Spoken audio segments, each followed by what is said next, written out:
Hi friends, Evolving Guys, welcome back to the channel. Thanks for following along with our collection journey. So today is the third in our December to Remember series. I had the idea at the beginning of the month that each Monday of December we would open 36 packs of every Sword and Shield set where we're still hunting for cards for our master set. And for us, that's 4 sets: Chilling Reign, Evolving Skies, Fusion Strike, and Lost Origin. So we're saving Evolving Skies until the last one. It's going to go up sometime at the very end of the month. It might be that last Monday of the month or maybe even on New Year's Eve, but I do have 36 Evolving Skies packs ready to roll for that. But we have one more set to get to first, and that is Lost Origin. You can see here I have an Lost Origin Elite Trainer box, and then I have a whole bunch of loose packs to make up the difference for a set of 36 packs. Again, 36 packs, if you're new to the hobby, that's a number of packs that come in a booster box. So if you bought a sealed booster box, you'd get 36 packs. Booster boxes of Lost Origin are not available anymore except on the secondary market. I hadn't actually check their price before I jumped on recording here, but I assume that they're north of 200 bucks, maybe even more than that. And so in some ways it doesn't make sense to break open a sealed booster box because once you unseal it, it can no longer be resealed. But these are loose packs that I've collected, except for the Elite Trainer box, which those still are around. I saw one in Target last night. These still pop up from time to time. They were part of the Black Friday special at Target. This is not a Black Friday ETB. This I got previously, but also for regular retail price, which is 40 bucks. So I don't mind breaking into that. I have Lost Origin ETBs, both the Pokemon Center variety and the regular variety in my sealed collection, but this one is available to be opened. And then these other packs have just come from, just over the months as I open up products. If it had Lost Origin in it, I would set those Lost Origin packs aside in an effort to kind of build up my collection until I had 36 packs that we could open. So anyway, we're going to jump into 36 packs of Lost Origin. I did do a quick double check of the cards in Lost Origin just before I got on. Now, of course, the Giratina alt art is what we're chasing, and many of you know that card. I just checked, it's actually now north of $500 TCG player market price. So of course that is the chase card. That is the one card that we are missing from Lost Origin. I recently picked up, if you watched our video just the other day about our card pickups in November, I picked up the Aerodactyl V alt art. That's the second most valuable card in the set. It's hovering around $100 of market price, and so I added that to the collection. And then after that, in the main series set, it goes way down to the Rotom V alt art that's around, I think, 30 bucks or so. And so really there's kind of those two chase cards in this set. There's the Giratina V alt art and there's the Aerodactyl V alt art.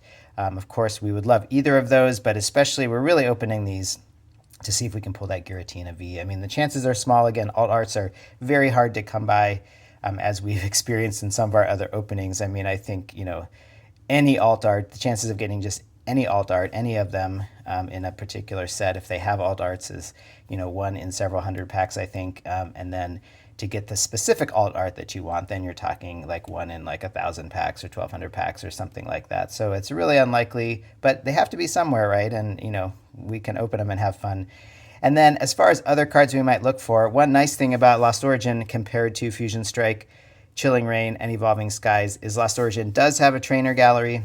That's the special subset of 30 cards that started in Brilliant Stars in the Sword and Shield era. The last 4 sets of Sword and Shield, the Sword and Shield block, had trainer galleries. And so in the reverse holo slot, you could also get not just a reverse holo, you could also get a trainer gallery card. And some of those cards are very cool. Actually, many of them are very cool cards. As far as value, they have never been like crazy valuable, but the two in Lost Origin are the 2 Pikachu variants. There's a Pikachu VMAX, I think, and a Pikachu V.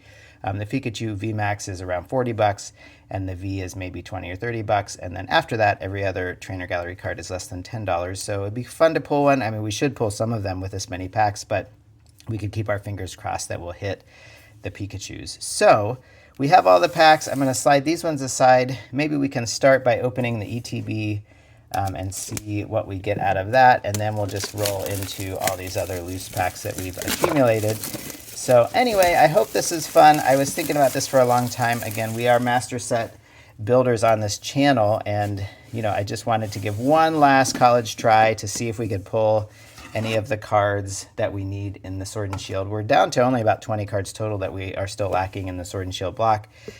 So if you haven't, ETBs are fun. They have this guide that has the cards inside. Actually, we can find really quick There's the Giratina V Alt Art. That is the card that we are seeking. That would be great. That is the card to pull. So we'll see if we find it in this. We got the ETB box. We'll just take that top off. We'll pull out the cardboard. It has all the normal stuff of an ETB. This is a regular ETB from Sword and Shield. 1, 2, 3, 4, 5, 6, 7, 8 packs is what we would expect. It has changed for Scarlet and Violet. Of course, we get all the normal things. There's our code card. Actually, I could use some sleeves. I just bought some of the battle decks for my family. I bought 1 deck each, some of the new battle decks, 1 Gardevoir, 1 Charizard, and 1 Miraidon, so that we can play at home just using the pre-made battle decks. It's really hard to keep up with the meta, especially like with the physical cards. But anyway, those card sleeves might come in handy. We could use those. So we have these first 8 packs of Lost Origin. We are in the Sword and Shield block, and so if you know the pack trick, there is a pack trick where we'll take the code card off the back like that so you can't see if it hints at a good or a bad card. And then it's 4 and then 2 to the back and then flip it over. Again, in this case, you know, none of these cards, we can enjoy the cards. I don't want to like look over just say because they're commons and uncommons that they're not interesting or worthy. I know people chase different kinds of things, of course, if you're doing a master set. And some of the trainers, although these trainers, again, I don't know offhand. So there's a reverse. So we didn't get a trainer gallery and then a Manectric, just regular. So we'll see how many hits we get. That's the other thing that's kind of interesting. I felt like with Chilling Reign, it was really tough. We had a lot of holo rares. You should check out those videos if you want to see us open a lot of Chilling Reign and a lot of Fusion Strike. It just reminds me how kind of lucky we are in the in the Scarlet and Violet era, because just those cards you just are guaranteed a lot more hits. I mean, of course you get I'm not even talking about the 2 reverses and the holo rare that you get in every pack, but I don't know, just like hit rates are better. There's still chase cards. The SIRs are not easy to pull. Oh, look at that, Snorlax, not bad. Snorlax is a great Pokemon, of course, very fan favorite. So there's one of the trainer gallery cards, and we did get a holo rare, so we can, again, in this era, we would call that a hit. So we'll put those together. So that's good. I would expect, you know, with the trainer gallery included, I think when you're opening Chilling Reign or Fusion Strike in that kind of mid Sword and Shield block, it's tough because you're really there's no trainer gallery to kind of sweeten the pot for opening a pack. Oh, and there's the new, that was new at one point, the new V-Star marker cards. You know, you're opening these packs in the kind of early and mid Sword and Shield. In early Sword and Shield, there's just like no good cards in many of those sets, or at least no valuable cards. And so, you know, it doesn't even make much sense to open those packs. And, oh, but that is Tomokazu Kamiya, my favorite artist. I share that with Real Breaking Nate. He's the one who first kind of tipped us off to that, but I just love anything that's Tomokazu is very cool. Not a hit though. So anyway, the early Sword and Shield block is just like not a lot of great cards in those sets and kind of pretty bad pull rates, and then you move into get that out of there. Then the mid Sword and Shield, you had some amazing cards. I mean, Evolving Skies, Chilling Reign, even Battle Styles has a couple great cards in it. Fusion Strike, obviously, with the alt arts, but of course they're so hard to pull, and because there's no trainer gallery and pull rates are terrible, it's such an exercise in frustration to open those packs. Even though we're going to do it anyway on the channel, let's say we're doing it for science, nothing there, Honchgrove.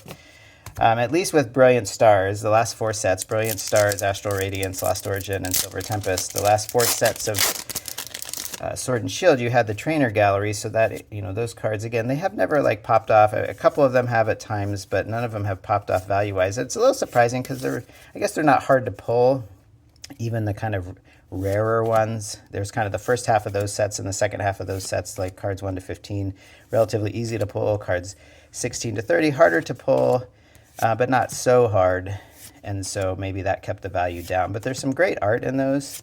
Hopefully we'll see several of them. Mr. Mime, nothing there. Hopefully we'll see several of them in this opening, because we saw the Snorlax already. Yeah, they're very cool. They're kind of like the illustration rares of Scarlet and Violet now. So we'll see what we pull. But anyway, I think at least opening these last 4 sets in Sword and Shield feels a little more or a little more rewarding, because you at least have the opportunity of the trainer gallery cards, which helps you feel like you're getting a few extra hits per opening. Nothing there. Although this booster box has been pretty terrible. We have 2 packs left. Or sorry, not booster box, this Elite Trainer box. And that's what I was remembering too. I think I talked on my Chilling Reign video. I remember getting a Chilling Reign ETB to open with my son, and you spend $40 and you're excited. It's only 8 packs, which can feel not a lot, but you hope to get something, and just opening 8 packs and getting nothing basically. So this is kind of what we're in now. I mean, we could still always pull something. We have 2 more packs to go, but it can be pretty discouraging, even if you're paying just regular retail price for these off the store shelves. Paying, if I paid $20 for this during Black Friday, then 8 packs, you kind of don't care as much if you're not going to get hits. But like if you pay $40, just a Kyurem V, so kind of a regular rare. I mean, we would call that a double rare in Scarlet and Violet speak. We'll slide these up maybe. I guess I don't know how much space we're gonna need. We'll have to see. So back down to our last pack. Again, if you bought this ETB, well, I did buy this ETB for $40.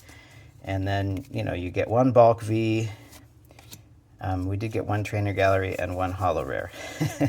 So I do like it really, opening these older Sword and Shield sets has really made me thankful for Scarlet and Violet. There are some chase cards, but you still get the satisfaction of multiple hits. It's still, opening packs is still kind of a losing proposition if you're trying to replace the value that you spent, or if you're just trying to build a master set. Well, there's a Hisuian, how do you say that? Basca Legion. All right, so that's all we pulled from the first 8 packs, which is pretty disappointing. Again, there's only 2 cards of much value in this set, but just the fact that we got 4 hits out of 8 packs, and 2 of those hits, quote unquote hits, are a holo rare. So I don't know, maybe this is for science and can be a word to the wise as you all think about kind of what products you want to buy and open when you see stuff on the store shelves. Again, there was a Lost Origin ETB at Target last night, and I'm not tempted. I have, I want a couple for my sealed collection, just because I like to collect from every set some sealed stuff. But all right, nothing there. So now we're into just the loose packs. These packs come from a variety of products, so I can't really trace like which product any particular one of these came from. Lost Origin is still relatively common, I feel like, in a lot of, of course, in any like later Sword and Shield collection boxes, which still pop up pretty regularly in places like Walmart and sometimes in Target. And then in tins, they're also in tins. But like I said, the ETB was available last night and not tempted at all. Although what was on the shelves, they had 1 Empoleon and 1 Tyranitar tin that do in fact have Evolving Skies inside. So that there's a Radiance Sneasler. Now that is a hit. It's in the reverse slot. We still have 1 more card. So, and actually this has had some playability. During the Pokemon checkup, put 2 more damage counters on your opponent's poison Pokemon. And so actually that Poison Jab, that's the same attack that's on. I've been playing some Pokemon Pocket. Are you guys on Pocket? Are you playing, collecting? I thought I would resist it. I never did Pokemon Go. I'm not really much for phone games. I really try to resist more distraction on my phone than is already present. I don't play games on my phone or anything, but I don't know, because it was billed as for collectors and for players, which I'm definitely a collector, and I at least like to follow the TCG, and so I decided to check it out, and I have really enjoyed it. It's kind of, I think I used to play Wordle every day. If any of you played Wordle, I kind of got away from some of those games. My wife still does, so her way of like decompressing at the end of the day is there's another Arcanine, is to play those word games. And I play Pocket. I play a battle or 2. I open my pack or 2. I make sure I complete my daily tasks. I haven't spent any money on Pocket yet. I'm still kind of a little bit, and no, it's not that much money. I don't know, still something about it. I feel like I'm seeing how far I can get in the free version. I was actually tempted.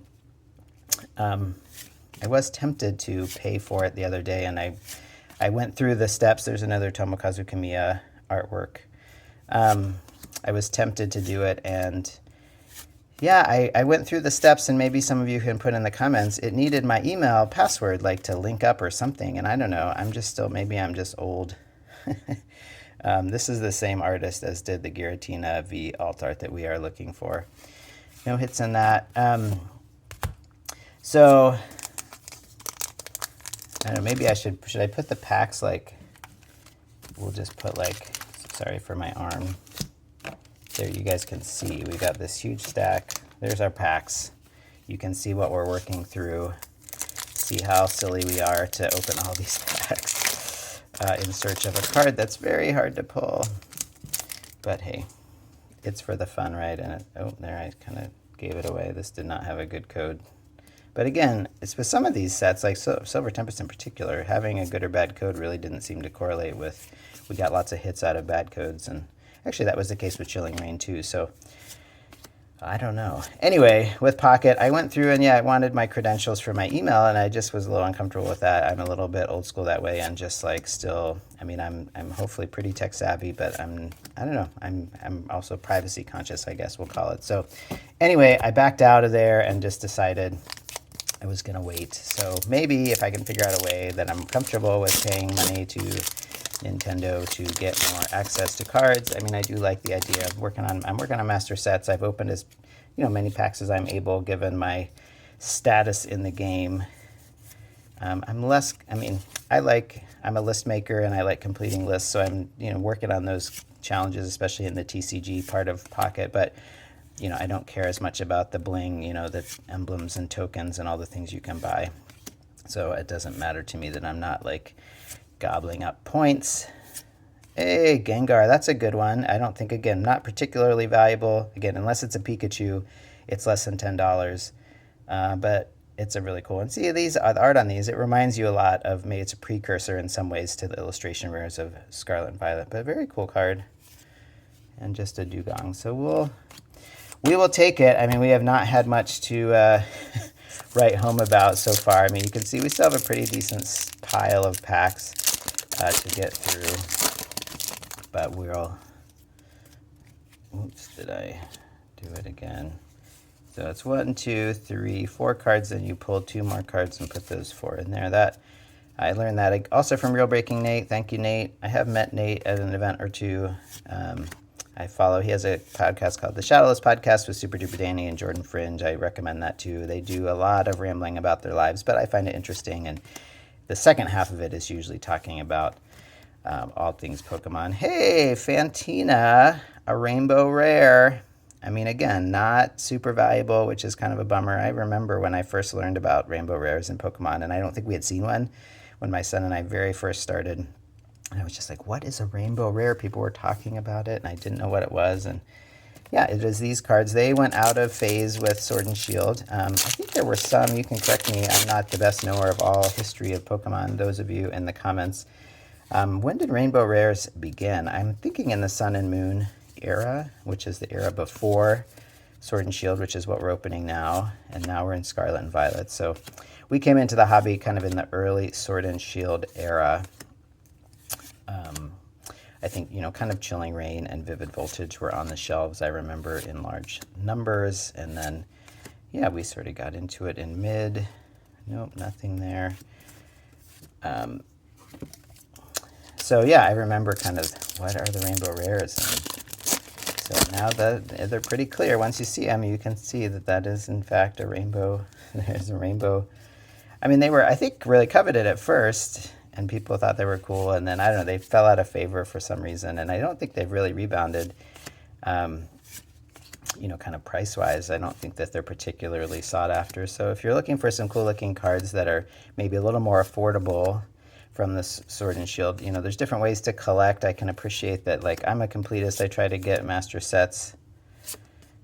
Our third Hisuian Arcanine. All right. That is our mascot for the opening so far. 3 Arcanines. Yeah, if you look at that, I mean, we've got 2 Strainer Gallery, we've got 1 Bulk V, we've got 1 Radiant, we've got 1 Rainbow Rare. Those are, potentially harder to pull. I kind of forget. I know Hyper Rares are the hard ones in Scarlet and Violet, even though they're not always, actually not often the most, well, that card was backwards, so that's weird. I kind of wonder with some of those production things, like how do you get like a I mean, maybe there are others, maybe a whole sheet got turned around, or I just wonder like how is one card turned, I mean, when in the production process, how's one card facing the wrong direction or something like that? How does that happen? Not so much about quality control, I wouldn't expect them to catch that, but just a Parasect. All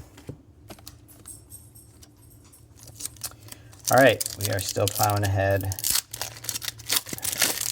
Yes, this is a longer video. It takes time to open these, especially if I'm gonna not blast through them. I kind of feel like I want to honor the cards a little bit and not just like power through every single pack. I know your time is valuable, but also I don't just want to do like speed up. I mean, I don't do that editing anyway, but do the speed up, meaning no one edits my videos, not even me. I just like hit record and then upload.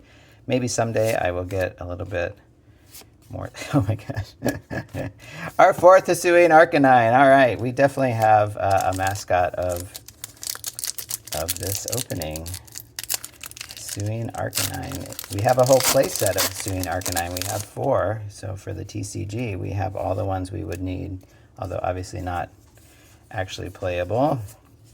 I'm sure I'd have to read the attack, but I do like that about, makes me think about Pocket. I mean, the Arcanine card actually in Pocket has been a helpful one. I've used that in some decks, and especially if I have a fire deck and I don't want to go up to like a 2 prizer. Oh, is that something? No, just a Sableye.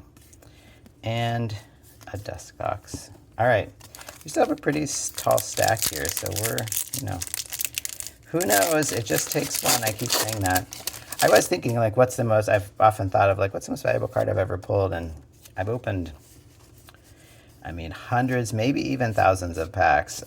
My son, I think I've told the story, and we'll probably tell it again when we do the Evolving Skies opening. Our very first 2 packs of Evolving Skies, back before we knew Evolving Skies was going to be, you know, Evolving Skies, we got 2 packs. Actually, we got 4 packs from our local game store and took them home. Ooh. And something, oh, Hisuian Zoroark V. So a bulk V, it is a hit at least. It's nice to have a few things. I'd expect a few more trainer gallery hits, I don't know. And again, we're kind of chasing anything like that. I mean, we did pull the rainbow, so I guess pull the rainbow, that sounds like Skittles. Anyway, our first 4 packs, I took 2, he took 2. I forget if I let him pick. I probably let him pick which 2 he wanted. He pulled a gold card, a gold Stormy Mountain, which at the time, you know, it was upon release, it was like 25 or 30 bucks. It went down, and it's still down, I think, now. But, oh, we got another trainer gallery, speaking of. Let's see, we'll get there. Cast Form, again, not a valuable one, but at least we got a hit. Oh, and there's something peeking out behind. A bulk V, Delphox V. All right, so we're accumulating a few more hits. That was kind of our issue. We did a Fusion Strike opening. I hope you'll check it out and see. We definitely pulled some, I keep calling them bulk Vs, not to be like insulting them, but just, you know, they're a buck each. Again, there really aren't too many. You're not going to get your money back for sure on these, unless you pull the Aerodactyl or the Giratina. And that's why we're doing this. That's why I open these packs. They're kind of like lottery tickets. If you get other stuff, that's great, but you're really hunting for that. But anyway, back to my story for the 3rd time. Nothing there. Yeah, my son pulled the Gold Stormy Mountain, which at the time was 25 or 30 bucks, and he pulled the Sylveon VMAX Alt Art, which is still probably, well, he's had better luck than I have. He pulled the Lily's Full Force from Cosmic Eclipse. And actually, that was a case where we had some packs of that, and we traded one, and the one I traded to him, they were still Cosmic Eclipse packs, but I traded him. I wanted a cleaner pack for my sealed collection, and he was going to open it, and so I just traded him a more beat-up pack, and he pulled the Lily's Full Force, so I totally had it in my hand and traded it away. So he's had better luck than I have. I think probably the most valuable card I've ever pulled is the Milotic Special Illustration Rare from just the current Surging Sparks set. I pulled that in one of our openings. If you go back and watch, we try to do some Master Set Challenge openings where we're opening any new set, trying to open some of the main products, opening a couple booster boxes. And yeah, I was, you know, when I pulled it, it was, you know, I feel like $60, and then it's kind of gone crazy. I think it settled down a little bit. You know, it feels like, oh, I don't know if that is really something sticking together. I kind of feel like that is a weird feel. There's a weird feel there. We'll see what is going on in here. It just felt like one card was twice as thick as it should be, but I couldn't get them apart. So let's see if that means anything. So yeah, the Milotic is probably, you know, it's 160 now. So I think, yeah, these two are sticking together. Oh, it's a Radiant Gardevoir and a full art Kyurem V. Again, the full arts, I think there's nothing wrong with these. These are now called Ultra Rares in Scarlet and Violet, and they are like the worst value. They just have tanked. It's hard to find valuable Ultra Rares in Scarlet and Violet, but all right, well, 2 more hits. I don't know, we'll start a new row. We are starting, our pile's getting down there a little bit. I don't know what that looks like. 10 packs or so to you. Maybe we're 2/3 of the way done with our opening. I mean, we have had some hits. Again, it's not like terrible, and I guess it's hard to put myself back in the shoes of if I were opening this at the time. What would I think about? Would this seem really exciting? I don't know.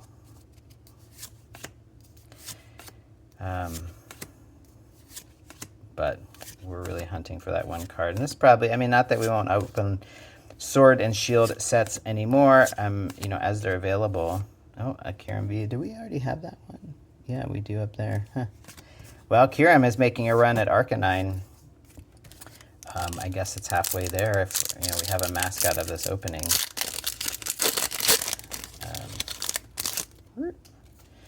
So, yeah, I think I'm not going to like bend over backwards to buy Sword and Shield stuff off the shelves if it kind of comes in something that I want for other reasons. Like I said, I just, you know, got some Evolving Skies off Target shelves last night, so it's still available. And of course, Evolving Skies, I mean, again, if you're getting it for $4 or $5 a pack in some sort of tin or box, those packs are going for $20. I mean, my inclination, Beautifly, my inclination is just to like open those because, you know, yes, I could turn around and sell it for 4 times what I paid for it, but, and you know, there's something to be said for that, but I just don't want to be scalping stuff off of Target shelves. Like, you know, if I can get a pack of Evolving Skies for $4, then why not open it? Because it's kind of like your lottery ticket to a $1,000 card or a $100 card, and although that's highly unlikely, you know, it's the fun of the chase, and you know, I have some, in this case, like in all these cases, oh my gosh. All right, Hisuian Arcanine, I think, has officially been declared the mascot of Lost Origin. As I've said, I don't imagine any other Pokemon is going to overtake it. My phone is telling me that storage is low, so I'm going to keep going as long as I can, and if for some reason it stops recording or blows up, I'm going to have to fix something and come back, but I will just keep going. Again, this is low tech. That's kind of, we embrace the low tech on this channel.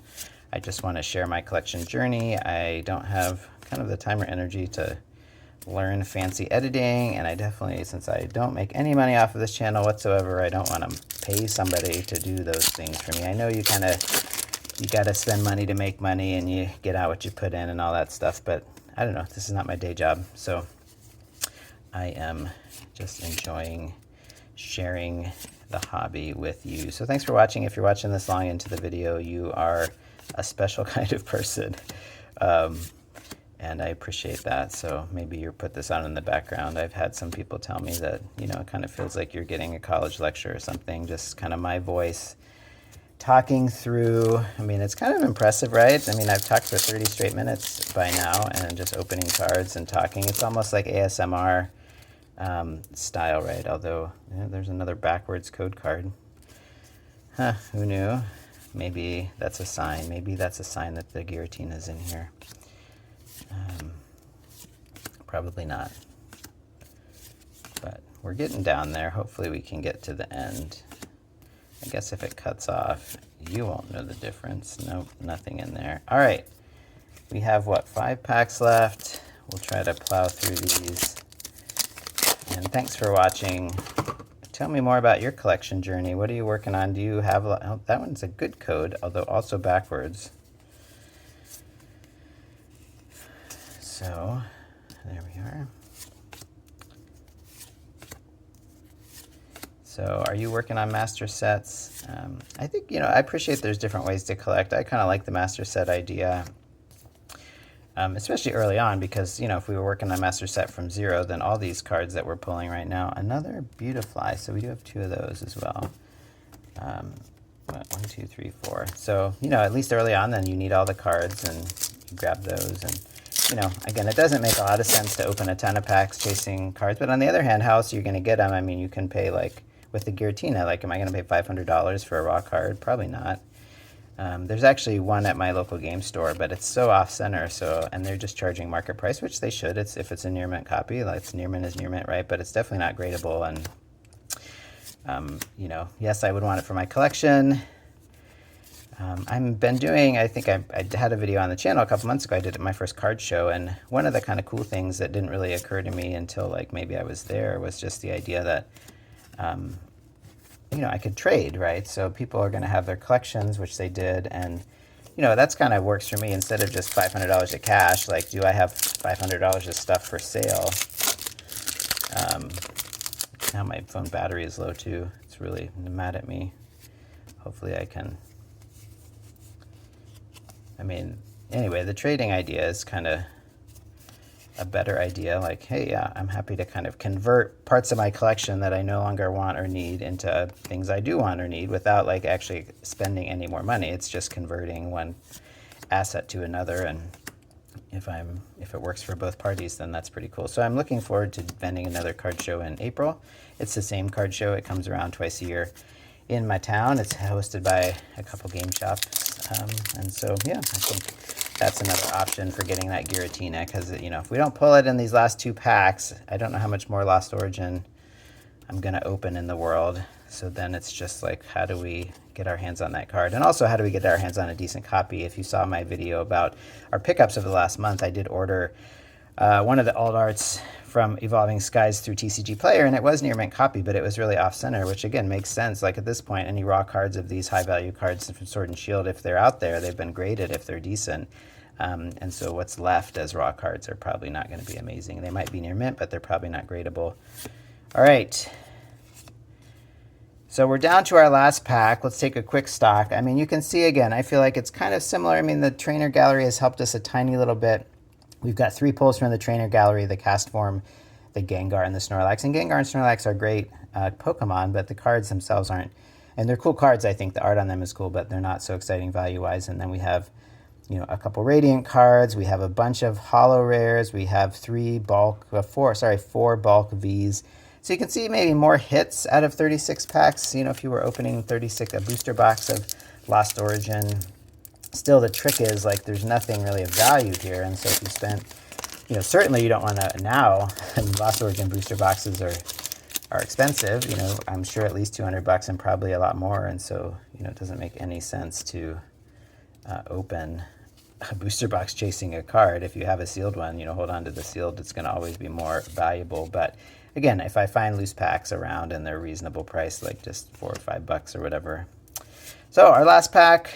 Thanks for watching. We're going to do Evolving Skies is next. We've done Fusion Strike, Chilling Reign, and now Lost Origin this month. And our big opening is opening 36 Evolving Skies, which is like $700 of packs. I didn't pay $700. I got them all in other products at regular retail price. But all right, no more trainer gallery, and I see that white, or I see that yellow Poliwrath. All right. Thanks, guys, for watching and following along. Many more videos coming. Thanks for sharing your collection journey with me as we share ours with you, and we will see you soon.